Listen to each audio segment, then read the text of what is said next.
예, 신율의 뉴스 정면 승부 1부와 2부에 걸쳐서 여러분께 선보이는 코너죠. 주간 정치 매치 시간인데요. 제가 앞서도 말씀드렸듯이 현재 우리나라에서 최고의 정치 분석가 두 분과 함께 오늘에 있어서 이 전국 분석해 보겠습니다. 한 분씩 소개해 드리겠습니다. 먼저 유승찬 정치 컨설턴트 나와 계십니다. 안녕하십니까? 네, 안녕하세요. 예, 그리고 엄경영 시대정신연구소장 나와 계십니다. 안녕하세요. 네, 안녕하세요. 예. 요새 서울 유세를 한대요. 요새 이제 저 영남에 내려갔다니 서울로 올라왔는데 어떻게 보세요?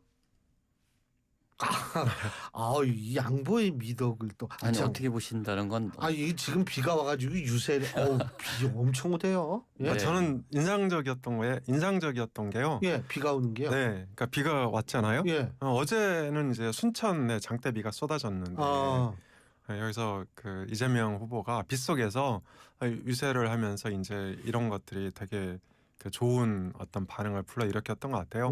그런데 이제 그 이 세 명 후보 이제 뭐 3자 구도니까 물론 예. 총 8명이지만 예. 3명 후보 중에서는 이재명 후보의 선거 캠페인이 가장 조금 이제 눈에 띄는 것 같아요. 왜냐하면 이재명 후보의 선거 슬로건은 진짜 대한민국 이지 않습니까? 그런데 사실 대한민국이라는 거는 이제 국가, 애국주의, 뭐 민족 이런 어떤 가치들 담고 있는데 우파의 가치를 담고 그렇죠. 있다는 주로 이제 우파의 가치고 보수의 가치인데 이런 것들을 그 우파가 보수 진영이 공천 파동을 겪느라고 시간을 한참 보내는 사이에 이재명 후보가 공천 파동이라기보단 대표 선출 파동이죠. 네. 대표가 아니라 후보 선출. 네, 그죠? 네. 너무 이렇게 죄송합니다. 기분 나쁘게 생각하지 마시고요. 기분이 비가 와가지고요. 예. 네, 좀 기분이 조금 이렇게 침체돼 있으시죠. 힘내십시오. 그래야 우리 청취자분들 저는 기다리는 화나는 거는 시간인데. 기상청에 화는 나요. 비가 이렇게 쏟아지고 난 다음에 호우주의보 내리면 어떡합니까? 네, 그래서 아무튼 우파와 보수 진영의 가치를 산점해 버렸다. 그런 면에서 눈에 띈다고 할 수 있을 것 같고요. 김문수 후보는 이제 그 새롭게 대한민국 뭐 이제 이 슬로건으로 갔었는데 처음에 조금 혼선이 있었어요.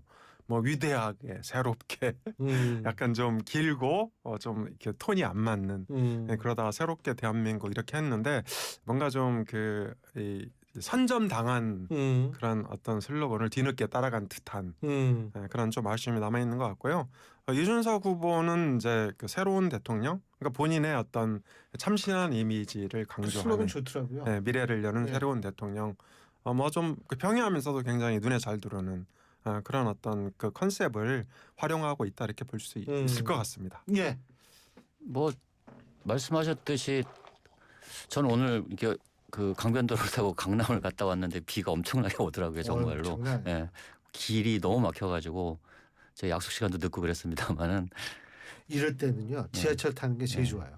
아무튼 선거를 보면은 아까 뭐 엄 소장님 말씀하셨지만 그 지금 이제 이재명 후보 같은 경우는 뭐 본인이 이제 말했듯이 지금 국민의힘이 극우로 포지션 이동을 했기 때문에 그런 보수의 영토에 깃발을 꽂은 상태에서 지금 선거 캠페인을 하고 있습니다. 전체적으로.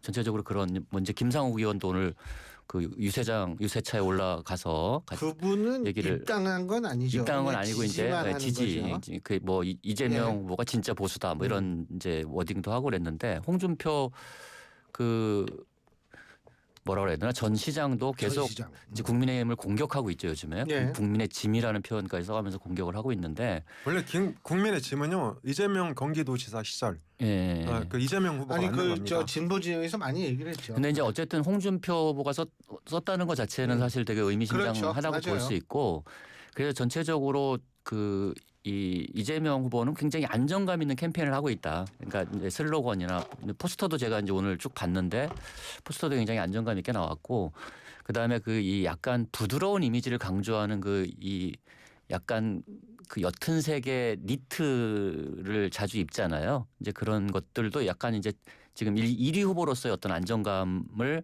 강화시키는 데 지금 기여하고 있다 이런 생각이 들고 그리고 김문수 후보 같은 경우는 제가 지난번에도 누누이 얘기했지만 탄핵강을 빨리 넘지 않으면 이번 선거는 구도 아래서 그냥 치러지게 될 것이다. 그러니까 인물 자체 후보 자체가 드러나지도 않게 될 것이다라고 봤는데 정말 그 제가 상상할 수 있는 거의 최악의 캠페인을 하고 있는 것이 아닌가 이런 생각이 들고요. 이준석 후보 같은 경우 저는 약간 좀 아쉽습니다. 뭐가 아쉬우세요? 그러니까 일단 이게 뭐 아까 이제 그 슬로건도 좋은 거긴 하지만 새로운 나라 뭐 압도적 뭐더라? 압도적 미래를 여는 뭐 선택 뭐 미래를 여는 선택 뭐 이런 새로운 건데 대통령. 내가 볼 땐 현난 문제 그러니까 지금 보수가 대위기지 않습니까? 여기에 현안이 아니라 현난. 그러니까 이 긴급한 문제에 대응을 해야 된다. 그래서 저는 오히려 보수 재건과 민주당 견제 아주 선명한 목표를 갖고서 선거 캠페인을 하는 것이 그런 보수를 결집시켜내고 그러니까 사실 보수 재건 그다음에 민주당 견제 이게 이제 사실 이준석 후보가 가지는 명백한 포지션이잖아요. 직관적인. 미래를 연다 그러면 이거 옛날에 안철수 후보가 많이 했던 거거든요. 그러니까 이 IT 뭐 이런 이미지를 가지고. 근데 저는 지금은 보수가 너무 대위기고 긴급한 상황이기 때문에 이 문제를 직접적으로 좀 들고 나가는 캠페인을 해야 주목을 좀 더 받을 수 있지 않을까 하는 생각이 듭니다. 제가 이 한 학기 9학점 하거든요. 1학기 9학점, 2학기 9학점. 근데 그 중에서 하나 요번에 제가 가르치는 게 미디어와 정치 이론이라는 과목인데 아주 좋아요. 뭐냐면 학생들한테 정치 광고 보고서 저걸 하라고. 근데 제가 그쪽에 좀 관심이 많아가지고 제가 이렇게 들여다보면 우리나라에서 딴 거 다 이미지 어떻게 메이킹하고 이런 거는 어느 정도 이제 수준에 다다랐는데 한 가지 좀 부족한 게 뭐냐면 우리나라는 그냥 유세차에 그냥 올라가고 뭐 그냥 막 소리 지르고 막 이러잖아요. 근데 프랑스 같은 경우에는 무대에 딱 올라가면 그 사람의 외모적인 어떤 그 좀 취약점 있잖아요. 그런 것들을 조명과 이 각도를 통해서 이거를 커버하는데 우리나라가 아직 이게 좀 부족해요. 앞으로 뭐 나아지겠죠. 자, 첫 번째 매치 들어가 보겠습니다. 첫 번째 매치입니다. 윤석열 전 대통령이 탈당한다면 김문수 지지율 오른다 내린다. 예. 네. 양보입니다. 네, 뭐 탈당한다면 당연히 오르죠. 그래서 저는 선거에서 이기거나 선전을 하려면 이게 나쁜 남자가 돼야 된다고 생각을 합니다. 선거 속담에 나쁜 남자가 이긴다, 승리한다 이런 말도 있거든요. 아, 그래요? 네, 그래서 김문수 후보가 지금 윤석열 전 대통령에 대한 연민 내지는 이제 안타까움 이런 마음을 갖고 있는 거는 굉장히 좋은 거죠. 사람의 본성으로서 훌륭한 건데요. 이 선거에서 선전하려면 나쁜 남자가 돼야 된다. 사실 선거의 기본은 진영의 지지를 굳힌 다음에 중도로 나가는 거지 않습니까? 그런 측면에서 김문수 후보가 최근에 이렇게 이제 겪고 있는 여러 가지 그 고난은 사실 윤석열 전 대통령과의 관계에서 비롯된 측면이 있다. 그래서 인간적인 연민이나 안타까움이 남는다 하더라도 저는 그 문제는 조금 신속하게 좀 재검토해야 되는 거 아닌가 그런 생각을 해봤습니다. 저는 일단 당연히 이제 탈당이 아니라 뭐 출당 조치를 해야 되는 상황이었죠. 그러니까 후보가 되자마자. 근데 지금 시기를 좀 놓쳤다 이런 생각이 좀 들고요. 지금은 탈당을 한다고 해도 큰 지지율의 변화가 없을 거다 이렇게 봅니다. 그러니까 그것도 마치 그 윤석열 전 대통령이 알아서 결정할 문제다. 계속 이제 후보가 그런 스탠스를 취하고 있었기 때문에 이거는 사실은 이번 조기 대선이 왜 치러졌는지 모든 국민들이 알고 있는데 사실 김문수 후보만 잘 모르는 것이 아닌가. 이 대선이 치러지게 된 원인 제공자잖아요. 윤석열 전 대통령은. 그건 분명하죠. 그걸 정당이 이 어떤 민주 헌정 질서를 부정하고 불법 계엄을 한 사람을 아직도 당에 두고 대선을 한다는 것이 조기 대선의 원인을 제공한 사람을 그냥 당에 두고 거기서 또 대통령을 달라고 하는 것이 말이 되느냐 합리적으로. 그러니까 이 국민들이 생각할 때 이제 그런 생각이 들게끔 하고 있는데 사실 뭐 우리 엄 소장님도 말씀하셨지만 이게 선거 지금 국민의힘이 지지율에서 크게 밀리기 시작한 분기점이 저는 그 지기현 판사가 윤석열을 석방하면서부터라고 봅니다. 그때부터 지지율에 이게 굉장히 큰 폭으로 출렁거리기 시작하면서 이렇게 됐는데 이게 지금 국민의힘이 첫 단추 그러니까 이 탄핵의 강을 건너고 윤석열 대통령과 결별하고 절연하고 그러면서 뭔가 새로운 보수 재건의 기치를 들고 선거를 시작했어야 그래야 어떤 이 마음이 떠났던 그 합리적 보수들의 마음도 좀 움직일 수 있고 뭐 그랬는데 지금은 약간 첫 단추부터 약간 좀 잘못 깬 것 같고 지금은 뭐 탈당을 한다고 해도 크게 저는 지지율에 큰 영향을 미치긴 좀 어렵지 않을까 하는 생각이 듭니다.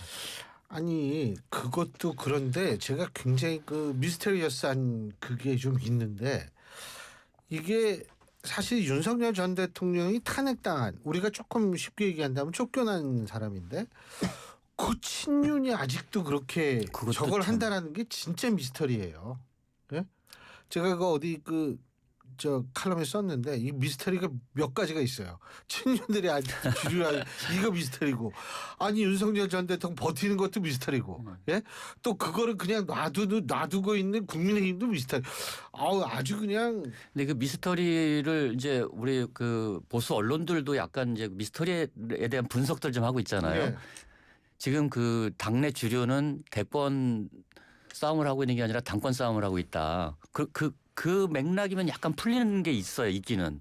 그러니까 그 미스터리가 약간 해명되는 게 있는데 그래서 사실 뭐 지금 대통령 선거 자체에 대해서는 큰 기대를 하지 않는 것 같고 뭔가 이제 지방선거가 곧 있지 않습니까? 1년 뒤에. 그 지방선거 때 공천권을 행사할 수 있는 당권에 더 관심이 있는 것이 아닌가 하는 이런 생각이 들 정도로 좀 저도 미스테리합니다. 지금. 근데 당권 문제는요. 너무 나간 분석이다. 왜냐하면 이번 대선에서 만약에 지게 되면 그것도 이제 대피하게 되면 현재 지도부가 그대로 남아 있을 수가 없습니다. 그래서 그 문제는 조금 이제 아니 지도부하고 주류는 다른 거 아니에요? 네, 이제 그렇긴 하더라도 어쨌든 그 주류 교체에 대한 압박이 커질 수밖에 없는데요. 저도 이게 데이터를 이제 쭉 분석하는 사람으로서 이게 윤석열 대통령 석방한 게 3월 8일이거든요. 그러니까 2월까지는 국민의힘 지지율이 괜찮았습니다. 그리고 이제 팽팽했죠, 그리고. 네, 국민의힘 그 대선 주자들의 지지율도 괜찮았거든요.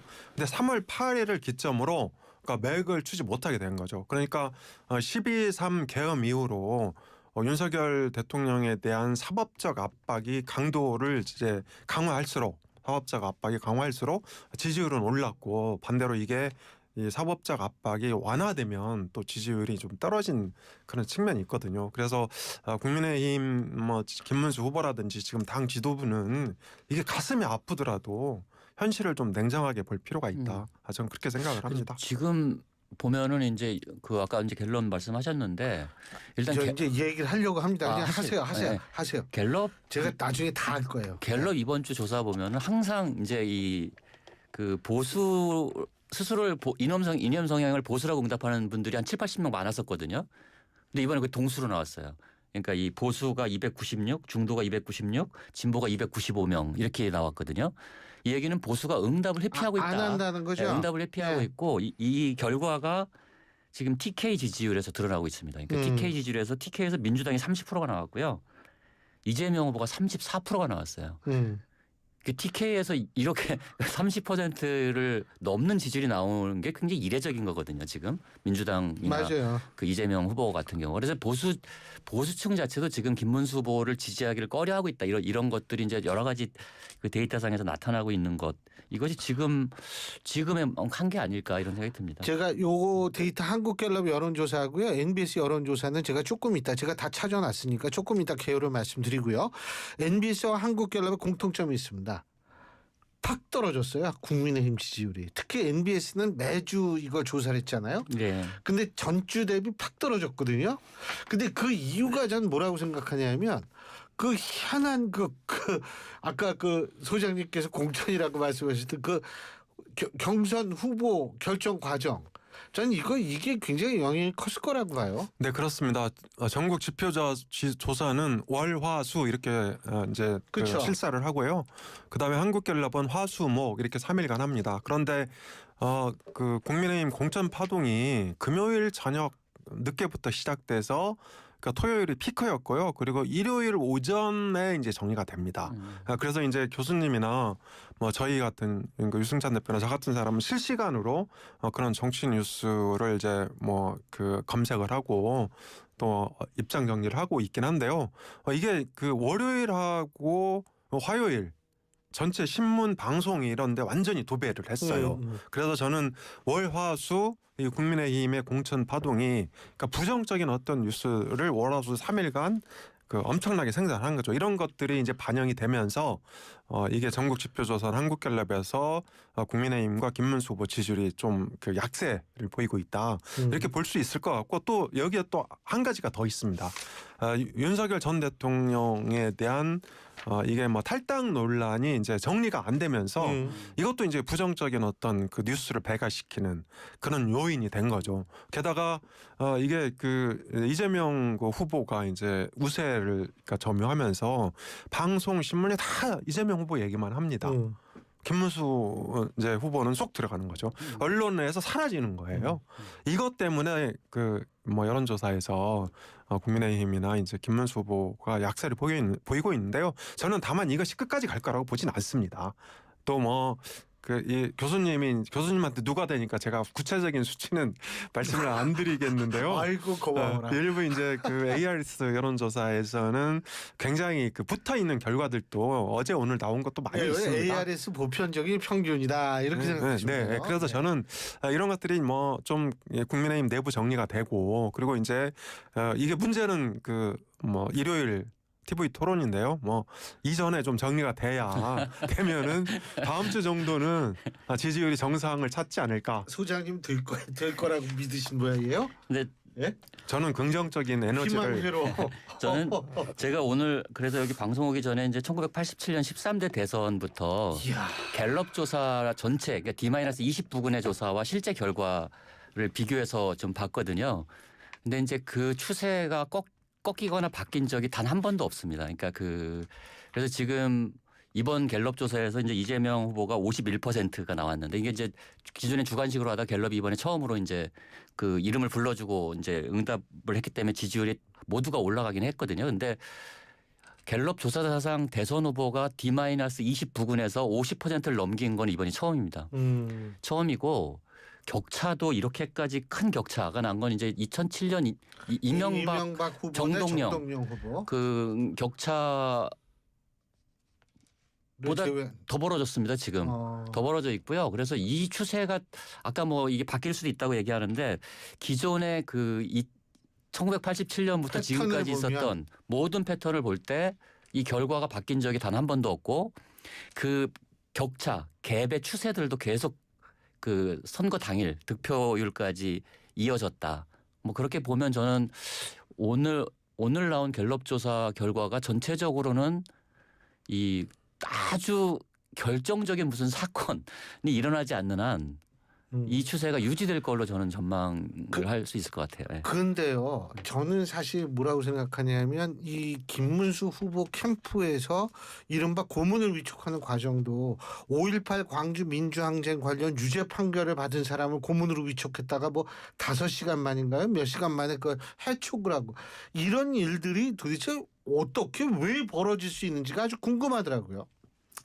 네, 그러니까 그런 점은 참 저도 해석하기 곤란한 아니 진짜 그런 스토리예요. 그것도. 네, 그런 부분들인데요. 지금 거기다 김문수 후보는 자기는 몰랐다는 거 아니에요. 네, 그러니까 어쨌든 이제 그 김문수 후보 캠프나 또 국민의힘 선대위 자체가 그런 이제 난맥상을 보이고 있는 게 많이 있습니다. 그리고 그뿐만 아니고 이게 그 뭐 최경환 전 부총리나 장해찬 전 최고위원 복당 문제도 논란이 되고 있고요. 뭐 이제 그리고 전민전 의원 그러니까 백골단 기자회견을 국회에서 이제 했던 그 전민전 의원도 캠프에 참여를 했고 김민전 의원 이제 캠프에 참여를 하고 있고 그래서 그러니까 이제 중도층이나 일반적인 국민들이 볼 때 좀 이렇게 납득하기 어려운 일들이 일어나고 있는 것 같아요. 이런 것들이 영향을 미치면서 여론조사에 아주 그 직격탄을 주고 있는데요.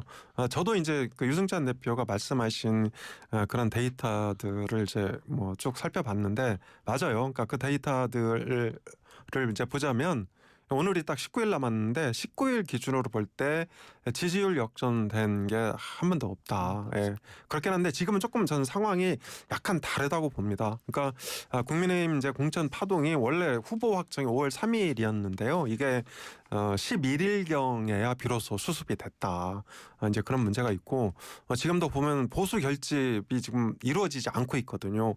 그리고 아까 유 대표 말씀하신 대로 대구 경북이나 부산 경남에서도 이제 민주당한테 밀리는 그런 현상이 벌어지고 있는데요. 저는 실제 여론하고는 조금 다르다. 바닥 여론하고는. 그래서 이런 부분들이 좀 그 수습되려면 시간이 좀 필요해 보이고요. 그리고 또 하나 더 있어요. 그러니까 김문수 후보하고 또 그 이준석 그 개혁신당 후보하고 주도권 문제가 아직은 좀 정리가 덜 된 부분이 있다. 그래서 실제 대구 경북이나 부산 경남에 가보면요. 이게 어떤 후보가 최종적으로 보수 진영의 후보가 돼야 되는지 이런 그 여론들이 조금 떠들고 있습니다. 그래서 저는 이런 것들이 이제 이번 주 일요일 TV 토론을 통해서 어느 한쪽으로 물줄기가 정리되지 않을까. 그러면 이 보수 진영도 본격적인 상승세로 전환할 것으로 저는 보고 있습니다. 근데 그 홍준표 전 시장께서는 그 미국에 계시면서 설득을 하러 가려는 분들, 김대식 의원 같은 분들 오지 말라고 그렇죠. 그러고. 네. 홍준표 시장 같은 경우도 근데 이제 참고로 네. 제가 요 말씀 드릴게요. 홍준표 전 시장 측도 부인하고 있고 민주당도 부인하고 있지만 언론에 보도된 바에 따르면 이제 아니다 이렇게 부인하지만 하여간 총리설 총리 기용설 이런 게 돌아다니잖아요. 그렇죠. 그런 얘기도 나오고 제가 이제 요 얘기는 좀 드려야 될 것 같아요. 이게 2007년 D-18 조사가 어떻게 있었냐면 예.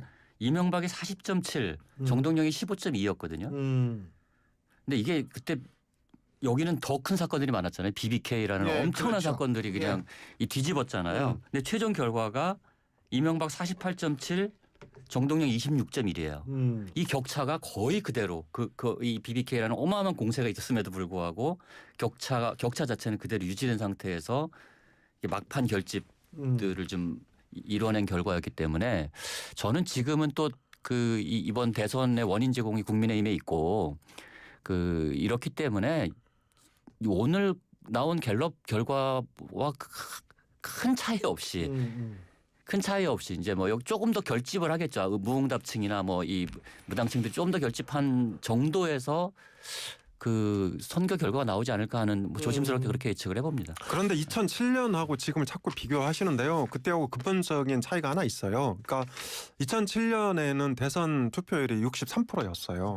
그러니까 2000년대 이후 최저 투표율이었거든요. 그런데 왜 63%가 나왔냐? 그러니까 다름 아닌 민주당 정동영 후보를 지지해야 되는 보통 그러니까 지지했던 2030 지지율이 40% 안팎까지 떨어진 거예요. 그런데 이제 여기서 우리가 눈여겨볼 것은요.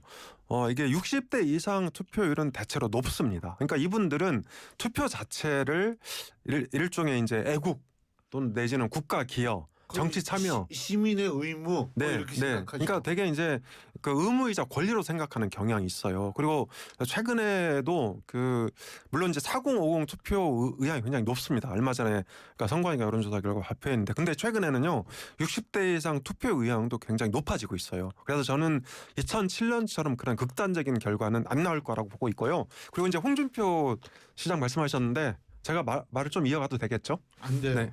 안 됩니까? 아니 하세요. 홍준표 시장 앞에는 3가지 갈래 길이 있습니다. 예. 제가 사실 여기 오기 전에 취재를 완벽하게 했습니다. 그러니까 3가지 갈래 길이 있는데 첫 번째로는 국민의힘 선대위에 합류하는 방안. 근데 이런 가능성은 아무튼 이게 본인이 마음이 너무 상해서 상대적으로 적을 것 같아요. 예. 그리고 이제 두 번째로는 방금 말씀하셨는데 만약에 민주당 이재명 후보가 그래 너 우리 이재명 정부에서 총리해 이렇게 확답을 주면 저는 민주당을 지원할 가능성도 없지 않다고 봅니다. 근데 그럴 가능성은 전 제로라고 봅니다. 왜냐하면 이재명 후보는 대한민국에도 권력 의지가 가장 강한 사람이거든요. 왜 상임선대위원장에 김종인 전 비대위원장이 아닌 윤여준 전 의원을 선택을 했냐. 전 장관. 네, 저는 그게 권력 의지의 관계라고 봅니다. 왜냐하면 윤 전 장관은 권력 의지가 굉장히 약한 분이에요. 그런데 김종인 전 비대위원장은 권력 의지가 굉장히 강한 사람입니다. 그립감도 쓰시죠. 네, 그립감이 셉니다. 그래서 저는 윤여준 전 장관을 선택했다 이렇게 보고 있고요. 그 다음 날이 이제 그 다음 날인가 이틀인가 있다가 이재명 후보가 김종인 전 비대위원장과 같이 만찬을 했죠. 그러니까 이제 다독이기 위한 차원이었다. 저는 그렇게 보고 있고요. 약간 이제 얘기가 삼천포로 갔는데 세 번째는 뭐냐면 이준석 후보의 지지율이 10% 초중반을 넘어서면 이준석 후보를 지원할 가능성도 있다고 봅니다. 왜냐하면 미국 가기 전에 이번 대선은 이재명 후보 대 이준석 후보의 대결이다 이렇게 얘기를 했고요. 또 실무 그 라인에서 상당히 서로 이제 접촉을 하려고 애를 쓴 적도 있습니다. 그런데 이준석 후보의 지지율이 뭐 그렇게 이제 10%를 아직 넘은 건 아직 안 나오고 있는 것 같아요. 그러니까 그런데 TV 토론 끝나고 나서 10% 초중반을 돌파하게 되면 세 번째 시나리오가 현실화될 수도 있다. 그렇게 생각을 합니다. 근데 이제 제가 약간 이제 저기 부연을 하면 이번 갤럽 조사 같은 경우를 보면요, 갤럽 조사가 되게 특이해요. 그러니까 일단 이 내용을 뜯어보면 20대에서 이재명 후보가 압도를 하고 있습니다 지금. 그러니까 20대들도 지금 그러니까 36대 14예요. 이재명, 김문수. 물론 이제 여기는 이제 20대에서는 이준석 후보가 많이 얻고 있죠. 24%를 얻고 있고. 근데 60대에서도 이재명 후보가 이기는 결과가 나왔어요. 이번 갤럽 조사에서. 이건 굉장히 약간 경천동지할 일입니다. 그러니까 그만큼 저는 이제 이 보수층, 합리적 보수층도 김문수 후보를 지지하기는 굉장히 마음 내키하지 않는다 지금.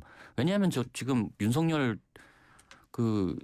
끌어안고 있는 저 정당에 표를 준다는 거에 대해서 굉장히 부끄러운 마음을 갖고 있는 보수가 많아졌다는 생각이고, 그래서 저도 엄 소장님 말씀대로 이준석 후보가 김문수 후보 지지율을 앞지르는 결과가 나올 경우에 보수가 이준석에게 결집할 가능성으로 남아있다. 저는 이렇게 봅니다. 네. 뭐 하여간 모든 게 열려 있는데 자 1분 여기서 줄이고요. 2부에서 계속 얘기 이어가죠.